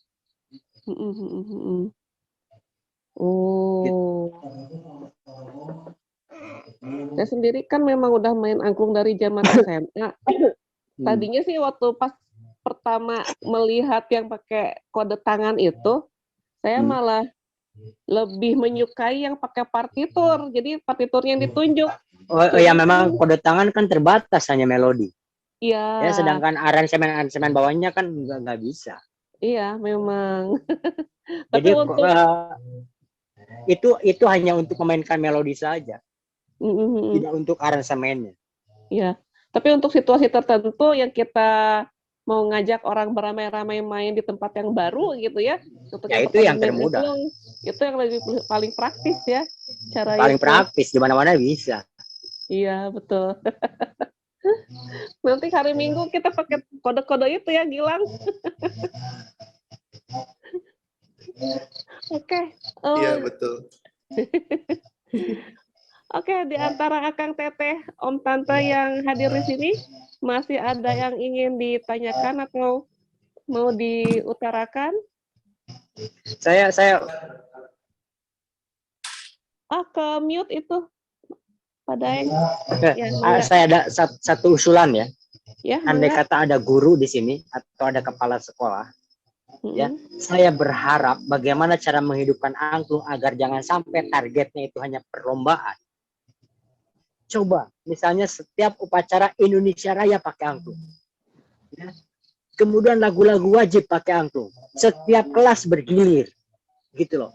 Atau kalau angklungnya banyak, semua orang sambil nyanyi Indonesia Raya sambil main angklung. Coba bayangin, mereka berbaris main angklung semuanya, gitu. Kalau punya ini, Mbak. Ya, mangga nuhun Pak Daeng. Ada lagi yang ingin ini? Akang Teteh? Om Dimas? Om Dimas dari tadi diam aja nih. Halo Om Dimas.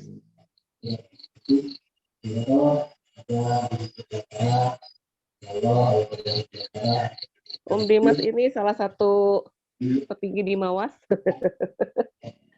Kayaknya dia lagi husu banget sampai ngomong-ngomong. Saya pengen ini terakhir ya. Ya. Terakhir, saya melihat profil Mawas ya. Ya. Saya melihat profil Mawas itu saya banget gitu. Jadi artinya saya melihat di situ kan ada berkeragaman berbagai macam gitu ya.